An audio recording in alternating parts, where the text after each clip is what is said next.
So the point guard position by itself is a pretty strong role, and in every NBA draft, chances are a point guard is one of the best players, like LaMelo just recently, or Ja Morant 1 year ago, or even Kyrie Irving 10 years ago. I mean, y'all get the point. But then imagine you combine this strong position with what is supposed to be one of the more talented draft classes we've had in a while. It equals many potential all-star point guards. And in today's video, I'll just be ranking the 5 best point guards that I believe the upcoming 2021 NBA draft class has to offer. And I'll admit, this top 5 is pretty interchangeable, and it really just comes down to what you personally value in this position and what you think a team would need. So yeah, I feel pretty good about my list, but definitely put y'all list down below and we can get a convo going. But before I go any further, what's up YouTube? Plug Speaks back with a vid. If you are new, first of all, welcome. Go ahead and subscribe. Also, like the video if you enjoy. I drop bangers 3 to 4 times a week, and we actually just hit 3K, so big thanks to you all. I really do appreciate that y'all watch these vids. We still on the road to 5K, so please keep supporting. But back to the vid though. So at number 5, I got Baylor's 6'3" Jared Butler. And this guy has a good chance of being an NBA draft sleeper altogether, because he really is a very solid player and point guard, but there's that early ceiling stigma that comes with being a multiple year college player. Even though he could have got taken last year late in the 2nd round and knew that, but he returned to school for his junior year for even better development as a player and even off the court.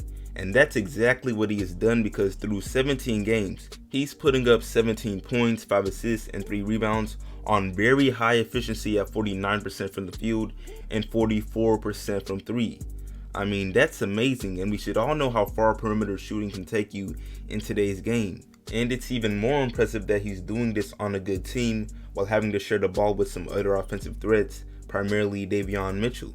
I mean, we do realize Baylor is 17-0 on the season, and they were 26-4 last year after he led them again. But yeah, beyond this and his solid numbers, Jared Butler can just do most things you'd want out of a point guard in today's game. He can create shots for others, create his own shot off a series of moves, shoot the ball at a high level of course, and even his defense could use some work, but it's by no means terrible. So yeah, you combine these things with his 6'3" pro level body, and there's really no reason not to have him on a list like this. And honestly, the only way he flops in the NBA is if he forgets how to play make or is just put in a tough situation, because his scoring will be there regardless. But moving on to the 4th best point guard I got on this list, I got G League Ignite's Shinnix, one of the top 2020 recruits that took a leap of faith and took that 100K plus check to develop with pros and against pros instead of having to worry about pointless college classes. But yeah, he was a 5-star recruit and ranked 21st coming out of high school, so he had pretty high expectations. But if you look at his production through 6 games in the G League, you will not be impressed. However, come on now, context is important. Not only does he play just 26 minutes a game, but he shares the ball with Jalen Green, Jonathan Kuminga, and a bunch of G League veterans. But then on top of this, he's playing just below an NBA level. I hope we're all on the same page. The competition is not very comparable to the NCAA, so yeah, I see his numbers a little bit differently. But besides that, he is great size for a point guard at 6'5", 224 pounds. And he uses his frame nicely, as most of his points come from strong takes to the basket. And he can also pass the ball pretty well. He's sort of a pass first point guard, which is not as common in today's game. So yeah, he is the 4th best point guard in the upcoming draft class. But moving on to the top 3, where things get much more controversial and are much more interchangeable. At number 3, I got Auburn's very popular, listed at 6'1", probably 5'11", Sharife Cooper. And I already know some would put him higher, some might even put him lower, but personally I have him at number 3, and his numbers are a pretty good reflection of his game, because with averages of about 20 points, 9 assists, and 4 rebounds on 38% shooting from the field and 25% shooting from 3, you can tell he is a talented passer and fills that role of a true point guard very well.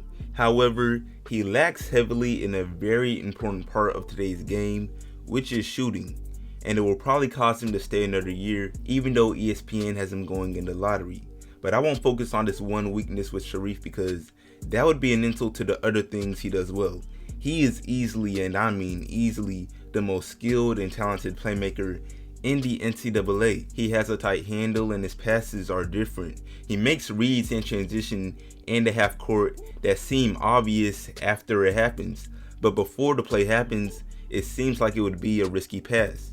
So yeah, his potential is very scary because if he had good efficiency, it would be hard not to have him number 1 on this list. But with his play right now, number 3 is the highest I can really put him. But on to the second best point guard available in the upcoming NBA draft, I got Oklahoma State's 6'8" Cade Cunningham. And at this point, you already know or should know who I got at number 1. And the weird thing is, I actually believe Cade will be taken as the number 1 pick due to his play so far and his potential. But being the best overall player in this class does not necessarily mean he's the best point guard. And now his numbers are very nice. Through 18 games, he's putting up about 19 points, 6 rebounds, and 4 assists on 43% from the field and 44% from 3, which is pretty solid efficiency mainly from 3. And with Cade, we should already know what makes him so special. A 6'8" player that fits the size of a small forward should not be able to run the floor and especially playmake the way Cade Cunningham is able to. And his assist to turnover ratio is a little alarming, but it does not do him justice, so try not to think too much into that. And I actually made a whole video dedicated to his underwhelming assist average, so if you're curious, check it out. But yeah, Cade has a lot of what you would want in a point guard, especially at the next level. I mean, pro body, high basketball IQ, he can score in the paint, mid-range, and deep. He's even had some big moments on the defensive end throughout the year, and he's not afraid to be aggressive and try to take over games. Here's a fun fact, he shot the ball 18 times or more in 5 games thus far. So yeah, he's that guy, and he's very interchangeable with the player I got at number 1. However, this is a top 5 point guards list, and this next player shows more point guard traits than Cade in my opinion. So yeah man, as you may have guessed, at number 1 for the best point guard in the upcoming NBA draft, I got Gonzaga's 6'4" Jalen Suggs. And I'm not sorry, there's just too many things Suggs does well to not give him the number 1 spot. And I'm sure most people know he had D1 offers for both football and basketball going into college by now, but if you didn't, you should be able to tell by the way he plays. I won't even get into the numbers just yet. This guy can score in all kinds of ways. If you want an acrobatic finish, he can get it.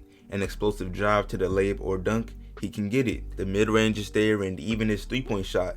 And his 3-point shot is streaky, but when it's going, including very deep range as well. But beyond scoring, his dual threat quarterback tendencies show in his passing. He knows his teammates and gets them the ball right where they need it more times than not. And really, you would think he's had his teammates for longer than he has because he seems to know their games that much. But yeah, as far as numbers, he's putting up 14 points, 4 assists, and 5 rebounds on 51% shooting from the field and 37% shooting from 3, which are solid numbers, but I promise he would be a cool, easy 20-point scorer or more if he really wanted to, but he's just 3rd in shot attempts on Gonzaga, so that's not even realistic. But yeah, as y'all can tell, I view Suggs pretty highly, and there's a reason he's in the top 3 pick lock conversation. His God-given talent mixed with his skills as a point guard are going to make him very hard to pass up on. And again, Cade might be the better overall player, but slight things like a better handle taking care of the ball caused me to give Jalen the edge. But yeah, that's pretty much it for me. I appreciate y'all watching. Make sure to drop y'all rankings down below. I am for sure interested. But that's it. Like this up, share, sub if new, all of that. Grind to 5K, and I'm out.